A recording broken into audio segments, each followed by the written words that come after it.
Drama ఉపాధ్యాయులు ఈతిమన sir మరియు Sudarshan sir గారికి సన్మానం.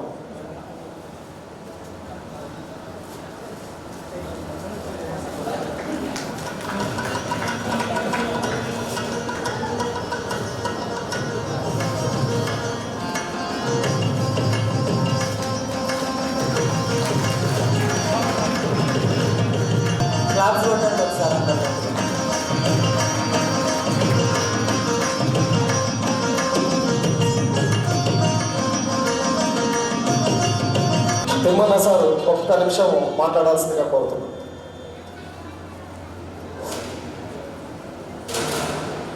సభకు నమస్కారం. అంతకంటే ముందుగా నాకు విద్యను నేర్పిన భాస్కర్ సార్ గారికి మరియు రాఘవేంద్ర సార్ గారికి పాద నమస్కారం చేస్తూ వేదికపై ఉన్న పెద్దలందరికీ కూడా శుభాకాంక్షలు తెలియజేసుకుంటూ ఈరోజు ఈ కార్యక్రమాన్ని ఇంత సుందరంగా తీర్చిదిద్దడానికి కారకులైన 10వ తరగతి మరియు ఇంటర్మీడియట్లో ఉత్తమ మార్కులు సాధించి మీ తల్లిదండ్రులతో పాటుగా ఇక్కడ విచ్చేసిన విద్యార్థులందరికీ కూడా నేను ప్రత్యేక ధన్యవాదాలు శుభాకాంక్షలు తెలియజేస్తున్నాను. అదేవిధంగా వాళ్ళని వెన్నంటి ప్రోత్సహించిన వాళ్ళ తల్లిదండ్రులకు కూడా పాదాభి నమస్కారం తెలియజేస్తూ ఈ సమాజంలో ఒక మనిషి ఇప్పుడు సహాయం చేయాలంటేనే స్వార్థంతో ఆలోచించే ఈ రోజుల్లో ఒక సేవా సంస్థను స్థాపించి విద్యార్థులకు లేదా విద్యకు ఎటువంటి ఇబ్బందుల్లో కూడా ఒక సేవా సంస్థ స్థాపించడం అనేది నిజంగా ఒక గొప్ప మంచి ఆలోచన.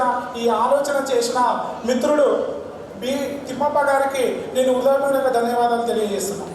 ఎందుకంటే ఈ సమాజంలో ఎంతోమంది ఉంటారు, ఒక పని చేస్తే మనకి ఎంత లాభం వస్తుందని ఆలోచించే ఈ రోజుల్లో ఎంతోమంది బీద విద్యార్థులకు కానీ ఉత్తమ ఫలితాలు సాధించిన విద్యార్థులకు కానీ వాళ్ళ పై చదువులకు కానీ వాళ్ళని ప్రోత్సహించడానికి కానీ ఒక సేవా సంస్థను ఏర్పాటు చేయడం అనేది ఈ మాగనూరు మండలం ఈ కృష్ణ మండలంలోనే మొదటిసారి అనుకుంటా. అటువంటి నా స్నేహితులకి సభాముఖంగా అభినందనలు తెలియజేస్తూ ఒక కవి ఏమంటానంటే ఒక ఎవరినైనా కానీ if you give a man fish you feed him one day, teach you fishing to him, you feed him lifetime. అంటే ఒక వ్యక్తికి నువ్వు రోజు చేపలు పట్టుకోవాల్సి ఇచ్చినావు అనుకోండి, ఆయన తింటాడు, హాయిగా ఇంటి దగ్గరనే ఉంటాడు. కానీ కవి ఏమంటున్నాడంటే నువ్వు రోజు చేపలు పట్టుకొచ్చి ఆయనకి ఇయ్యకు, ఆయనకి ఏం నేర్పించు, ఏ విధంగా చేపలు పట్టడమో నేర్పించు, ఆయనని పోయి తెచ్చుకొని తింటాడు. ఇక్కడ కూడా విద్యార్థులకు ఏంటంటే విద్యార్థులకు సహాయం చేయడం గొప్ప కాదు, వాళ్ళ జీవితంలో ఏ విధంగా ఎదిగి పైకి రావాలో ఈ సేవా సంస్థ ద్వారా నేర్పుతున్నాడని నేను అనుకుంటాను. మీరు నిజానికి ఇది సేవ అంటే మాకు సేవ చేస్తున్నాడు, ఆ సేవా సంస్థ నుంచి మనం సేవ పొందాలని కాదు, ఆ సేవా సంస్థలను మనం ఒక ఉత్ప్రేరకంగా తీసుకొని సమాజంలో ఉన్నతమైన స్థానంలో నిలబడాలి.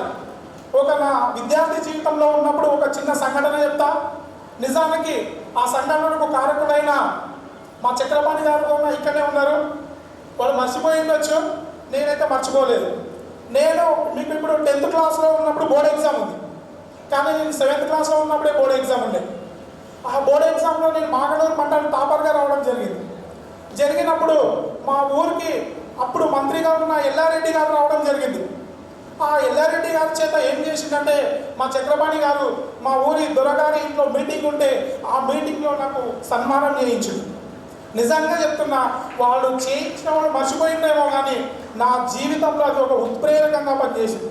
ఈరోజు నేను టీచర్గా అయినానంటే నిజానికి ఆ 7th క్లాస్లో జరిగిన సన్మానం నాకు చాలా ఉపయోగపడింది.